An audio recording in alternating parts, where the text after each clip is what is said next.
Selamat ketemu lagi dengan saya. Pada kesempatan kali ini saya akan membicarakan tentang siklus akuntansi. Apa sih yang dimaksud dengan siklus akuntansi? Yaitu suatu kegiatan akuntansi yang harus dilaksanakan secara berurutan dalam suatu periode. Periode ini biasanya terjadi untuk 1 tahun. Awal tahun sampai dengan akhir tahun. Awal tahun biasanya awal Januari tahun tersebut sampai dengan 31 Desember tahun tersebut, 1 tahun ya. Namun sebelum kita berbicara lebih jauh dengan siklus akuntansi, bahwa di dalam perusahaan itu ada mengenal beberapa perusahaan. Antara lain yang pertama adalah perusahaan jasa, yang kedua adalah perusahaan dagang, tiga adalah perusahaan pabrik. Nah, dalam kasus ini saya akan membicarakan tentang siklus akuntansi perusahaan jasa. Untuk yang dagang dan pabrik, nyusul video berikutnya. Untuk video yang terkait dengan siklus akuntansi perusahaan jasa ini, seluruh video sudah saya buat dan bisa langsung dipanggil melalui link yang saya buat, saya tuliskan di dalam deskripsi video ini. Silahkan, mari kita ikuti tentang siklus akuntansi perusahaan jasa. Siklus akuntansi itu adalah satu kegiatan yang harus dilakukan selama 1 tahun periode. Nah, apa saja kegiatannya itu? Kegiatannya adalah sebagai berikut. 1, yaitu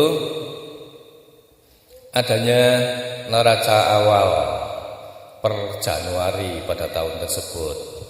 Neraca awal ini harus ada terlebih dahulu, baik itu perusahaan yang baru berdiri atau perusahaan yang sudah berjalan beberapa tahun. Nah, dari mana tuh sebelumnya? Kalau neraca awal ini, ya dari catatan-catatan yang kita punya, apa saja yang kita punya selama awal tahun, selama mau memulai perusahaan, atau berdasarkan dari hasil tahun yang lalu. Seperti apa wujudnya? Yaitu tentang neraca saldo per Januari, seperti ini. Salah satu contoh saja ya, yaitu PT Yahya neraca 1 Januari 2010 2000 sekian, bebas nih juga sami. Ya, antara lain dengan kolom-kolom nomor perkiraan debit dan kreditnya. Jadi kalau kelihatan seperti ini, artinya perusahaan mempunyai catatan kejadian di dalam perusahaannya adalah seperti ini. Ada punya kas sekian, punya piutang dagang sekian, asuransi dibayar muka sekian, dan seterusnya sampai total kanan dan kirinya adalah jumlahnya itu harus sama. Ini catatan awal tahun yang disebut biasanya dengan neraca saldo awal pernya Januari tahun tersebut. Begini ya bentuknya ya.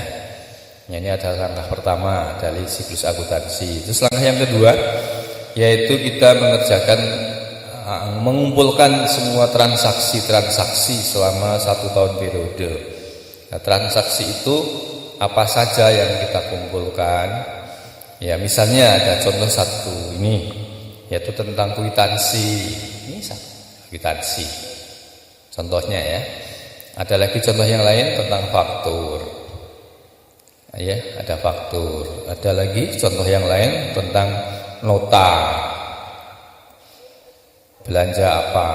Ya, mungkin ada lagi yang lain adalah bukti transfer. Semua ini kan satu kegiatan melibatkan keuangan dari perusahaan, baik itu yang bersifat cash ataupun bersifat utang piutang. Nah, ini semua ini kan harus dikumpulkan, disimpan baik-baik. Tetapi apakah kalau ini saja yang disimpan apa bisa menunjukkan dalam catatan transaksinya? Tidak kan? Berarti semua contoh ini harus masuk dalam dibuatkan catatan transaksinya. Nah, seperti apa catatan transaksinya? Misalnya seperti ini, yaitu penyatakan transaksi dalam jurnal umum tadi, transaksi kejadian-kejadian yang tadi. Ya, yang tadi itu yang berupa banyak contoh ini. Nah, ini ya. Terus di catat ke dalam jurnal umum. Kalau ini adalah sebuah contoh bentuk dari jurnal umum yang untuk mencatat seluruh kegiatan transaksi yang sudah ada itu. Ini diambilkan dari 1 bulan, tapi bisa menjadi 1 tahun. Panjang sekali, tidak hanya segitu. Nah, ini juga sama, ada debit dan kredit. Debit ya, bukan debit. Sebenarnya debit bukan debit ini, tapi kredit. Kalau debit itu debit air, volume. Kalau debit yang kiri, ini yang kredit yang kanan. Ini totalnya harus juga sama. Jadi dicatat di sini. Bukan bentuk transaksinya ya seperti kwitansi dan lain, tapi dicatat dalam ini. Nah, ini adalah kegiatan mencatat dalam jurnal umum. Nanti kita ada video yang membahas tentang bagaimana cara membuat jurnal umum. Tapi di sini hanya sebagai contoh saja. Ini yang keberapa tadi ya? Kedua ya. Terus yang berikutnya adalah yaitu memposting ke dalam buku besar. Ke dalam buku besar seperti ini contohnya dalam buku besar kas. Contoh lagi, buku besar piutang dagang, buku besar asuransi dibayar muka, buku besar persediaan perlengkapan. Dari jurnal umum tadi harus kita kelompokkan. Kemungkinan di dalam jurnal umum tadi kan ada kegiatan kas lebih dari 2 kali, mungkin 3 kali, mungkin 10 kali. Nah, seluruh kegiatan yang kegiatan dengan kas itu harus dimasukkan ke dalam buku besar kas. Ini baik itu yang mengeluarkan uang atau yang menerima uang. Seperti itu. Jadi di sini adalah mencatat, mengelompokkan kejadian-kejadian dari transaksi yang sama dalam sebuah buku. Namanya buku besar. Sehingga di sini ada nama buku besar kas, buku besar asuransi dibayar di muka, buku besar piutang dagang, buku besar persediaan perlengkapan. Jadi hanya mengelompokkan seluruh kegiatan lagi ya, seluruh kegiatan dalam satu buku. Terus kalau sudah begitu kita harus lanjut ke merekap buku besar yang tadi sudah dibuat tadi ke dalam neraca saldo per 30. Seluruhnya yang punya buku besar tadi ditulis di sini buku besarnya namanya apa saja. Nah, kalau sudah namanya juga merekap ke dalam neraca saldo, maka buku besar yang tadi di kas kanan dan kiri debit kredit itu ini kan jumlahnya enggak sama yang pertama. Jumlahnya enggak sama. Maka harus dicari saldonya. Selisihnya antara debit dan kredit. Yang mana di contoh ini saldo debitnya karena besar yang debit, maka saldo debitnya adalah 3 sekian sekian sekian. Juga yang ini asuransi dibayar muka, ketemu transaksinya selisihnya menjadi 60.000 dari saldo debit. Demikian juga yang piutang dagang saldo debit, ini juga ada saldo debit di persediaan perlengkapan. Ya, semuanya kan sudah dibuat rekapnya, sisa saldo-saldonya masing-masing. Ya. Nah, maka seluruh sisa yang ada dimasukkan di sini. Kas tadi sisa sekian, piutang dagangnya sekian. Ya, ini masuknya sesuai dengan sisa saldonya. Kalau sisa saldonya debit, jadi dimasukkan di debit.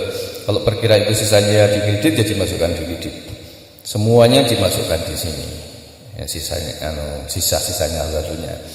Dan di akhir dari neraca saldo per 31 Desember ini harus ditotal di bagian bawah. Yang menunjukkan harus sisanya yang sama. Ya, jumlahnya sama bukan sisa. Tapi jumlah kanan dan kiri debit kirinya harus sama. Ini nah tadi ya contohnya, maka saya sebutkan dari contoh ini buku besar kas ya kan, sisanya 35 sekian, maka akan dituliskan di sini.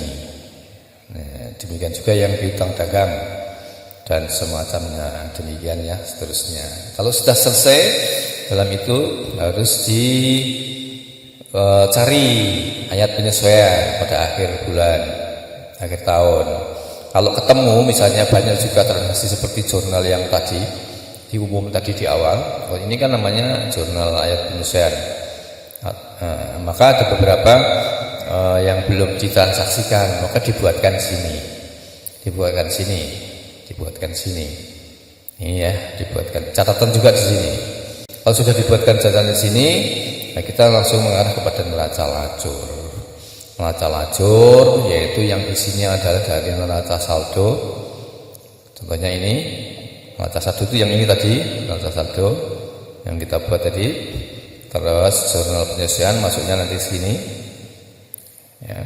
Terus neraca saldo setelah penyesuaian yang sini disesuaikan dengan sini, ketemunya ada di sini.